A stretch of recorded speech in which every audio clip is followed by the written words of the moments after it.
Not your average tabletop. Woohoo!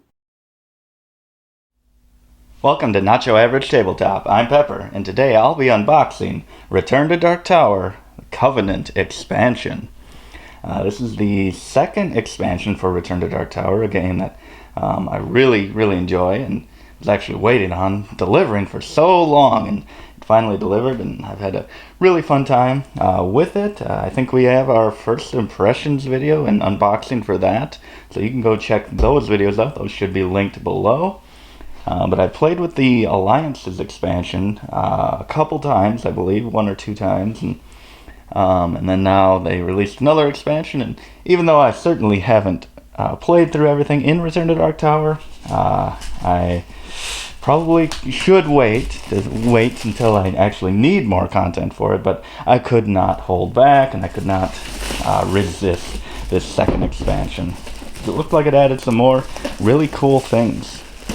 But I will say, with the first expansion, Alliance's expansion, I played it solo, and it was quite a bit to manage, probably a bit too much, a bit more than I would like for a solo experience. It makes it a little hard to get to the table, and I think that has hurt it a little bit, because what the expansion adds is really cool, but it is just a lot to manage. But hopefully this one adds more really cool stuff, and hopefully a little easier to implement or easier to manage as a solo player.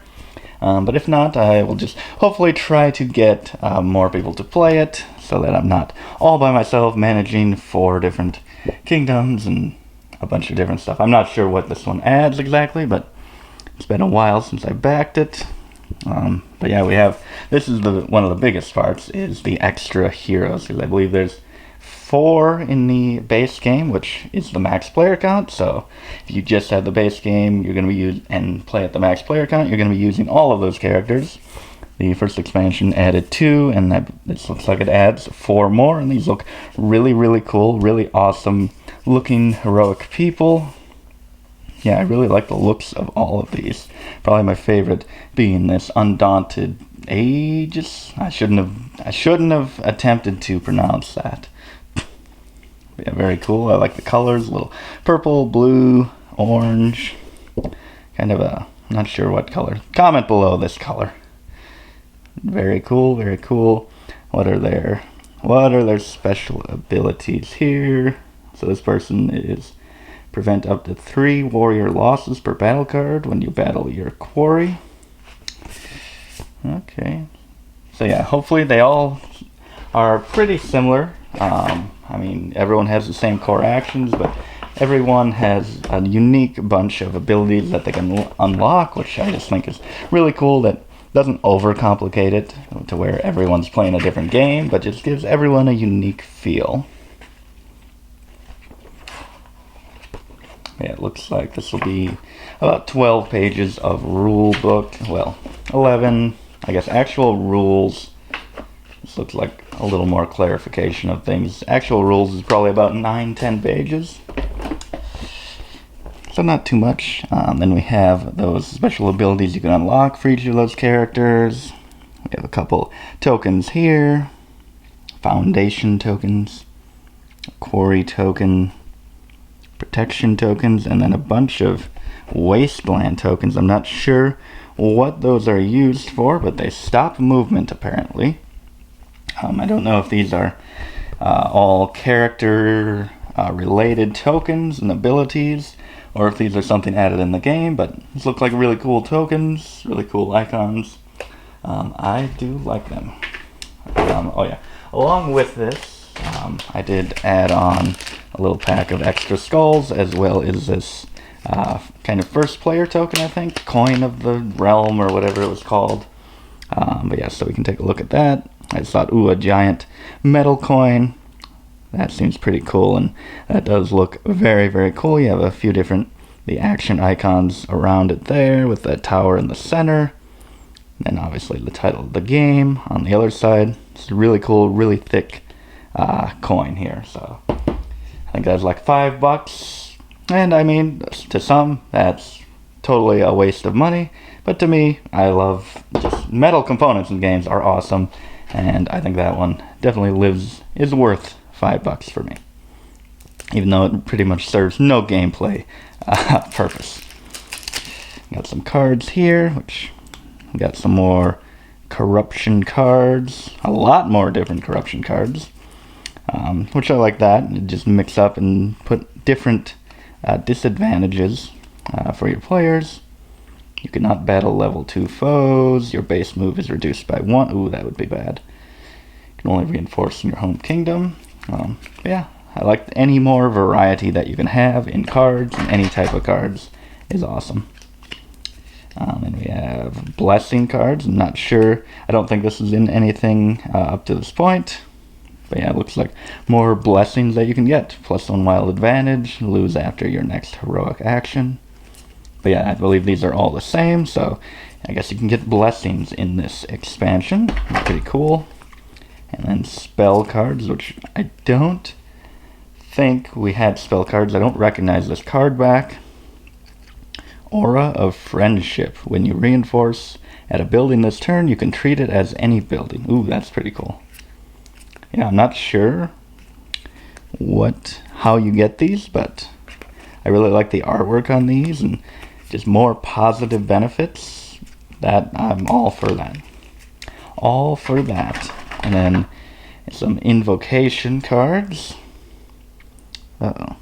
Remove a seal from the tower, return any skulls that emerge to the supply, replace the seal. That's not that bad. Place your hero on any space with a quest marker. Okay, so these aren't that bad either, so I'm not sure how these get into gameplay, but very cool. Let's look at some cubes here. Got some golden cubes. Very cool, kind of making me think of the resource cubes from Terraforming Mars Ares Expedition. Kind of a little bit of a marbled look. Those ones are more copper or bronze looking, but these look pretty cool. I like them. Let's get some more cards. Done pretty good at opening cards in this video. We've got a bunch of treasure cards. Take a little look at them. Yeah, just more positive things, more variety in the different treasures you can get, and hopefully more benefits. At the start of your turn, you may place your hero in any space adjacent to the tower. If you do, gain a blessing. So that's one of those ways you can gain those blessings and move around the board. And it doesn't look like it's discarded or anything, so hopefully that's ongoing. That seems pretty cool. When a foe's status changes, gain 7... is that warriors? Yeah, 7 warriors. That's pretty cool. But yeah, I like the artwork. Ooh, it's like a doll or something, an effigy. Yeah, pretty cool. I like the look of all of these cards, all of the artwork.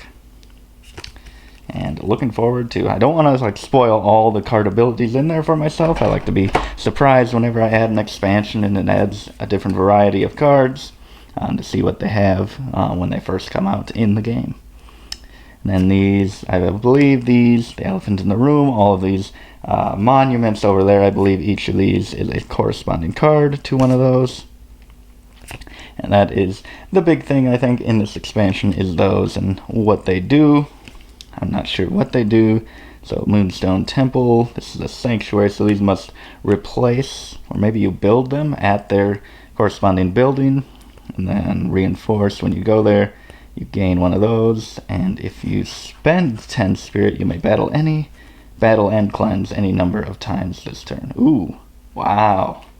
That's pretty crazy. So you spend 10 spirit, and then you can battle and cleanse any number of times. So, I mean, in the right situation, that could be crazy good. Gain 1 potion, gain an active virtue tile from outside the game. Ooh, that's pretty cool as well. From outside the game. I'm not sure exactly what that means. Maybe I'm just blanking. It's been a while since I played. Gain 1 virtue and the top 2 cards of the treasure deck. Ooh, wow.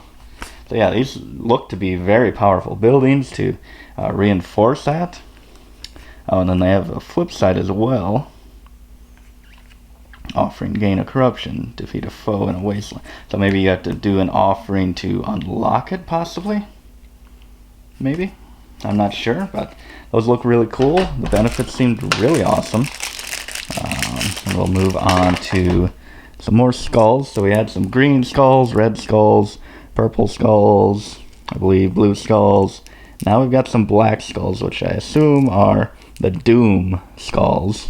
It's kind of hard to see the detail on these, but yeah, they're really cool. I just love, once I saw they had colored skulls in the first expansion, I was just like, oh boy, that was maybe one of the biggest selling points for that one, is just kind of the cool and just being interested in what they can do, adding some difference to each colored skull. But yeah, I assume these bring a very negative benefit. Negative effect. And then we have the miniatures, the different characters. This is a very cool pose. I'm not sure. Okay, so she's got some sort of like a dagger on a chain that she can swing around. I'm not sure the name of that kind of weapon, but just swing that around and slice people up. I've seen that in a few movies and shows, and it's just a really, really cool weapon, and I think it's a really cool pose. You can see the chain kind of wrapped around their body, and it's kind of extended straight. That's a really, really cool pose. Really cool character. And then even cooler, I've got a little mini crossbow here, as well as flying friend. Not sure exactly, what is that, an eagle or a hawk or something? Very cool. It's just making me think of unmatched characters. I want to see unmatched characters with these miniatures, and maybe I'll have to create my own characters. Very cool. Yeah, awesome detail there. I don't think we can top a crossbow and a bird here. This person has a bunch of different staves and wands or whatever, and it's very cool as well. Not as interesting as a crossbow and a pet, but still pretty cool. And this one, I'm got a saber, a sword over its shoulder. Yeah, also cool, also cool. Probably started with the more exciting of the four, but all very cool characters and miniatures. And now we are on to the monuments, I think they're called. And these are awesome. Gold. I haven't really kept up with the campaign, so I was not expecting when I opened this to see all those gigantic little miniatures. This one, not really sure. It looks kind of like kind of a city built into a tree or something. Although that also looks like a face. I'm not sure, but it's very cool. And we got a hole there, which you can stick miniatures into, maybe. If you are defeated, you can just throw your miniature in there in shame. But yeah, pretty cool there. And then this one, ooh, that looks really cool. It looks like some sort of structure that would be at an Olympic Games or something. Yeah, very cool. Got a platform up here, a giant ball in the center. I just imagine it being on fire or something like that. A lot of great detail. Let's go up here. Oh wow. Yeah, these are awesome. These are absolutely awesome. It's hard to get a good lighting here. Lighting's not great. Kind of have to tilt them like this.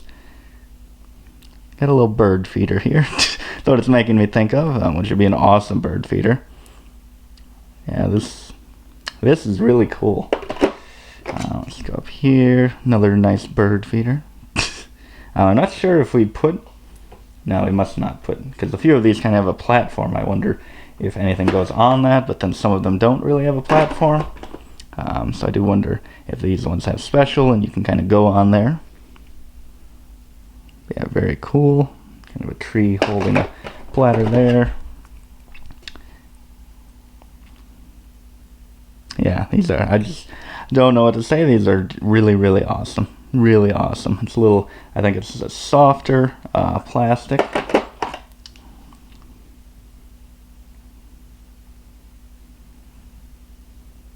Yeah, so these are supposed to be pretty giant because I'm looking at stairs there.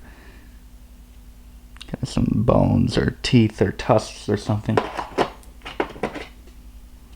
It's kind of like a big shard of some crystal, I'm sure very valuable, glowing crystal. Very cool, very cool. And then finally this last one here is another just awesome detail. I love the wash on all of these. That just really makes all the detail pop. Yeah, these are amazing. I cannot wait to add these into my game, even if it just makes it so much to manage in a solo play. Can't wait to add these, see what they do, and just see the table presence just come to life on the board. But yeah, let me know if you've played this expansion or the old one and what you prefer. If you've played the original Dark Tower game from decades ago, let me know your preference of that and Return to Dark Tower. But otherwise, thank you for watching. Check out all our videos on Return to Dark Tower, or all of our videos, period. Go check out where Return to Dark Tower landed on my, I believe it was 2021 top games of all time, or end of the year, something. Check out all our top 10 lists and see if it makes an appearance. But yeah, as always, thank you for watching, and don't forget to keep on nibbling on that content.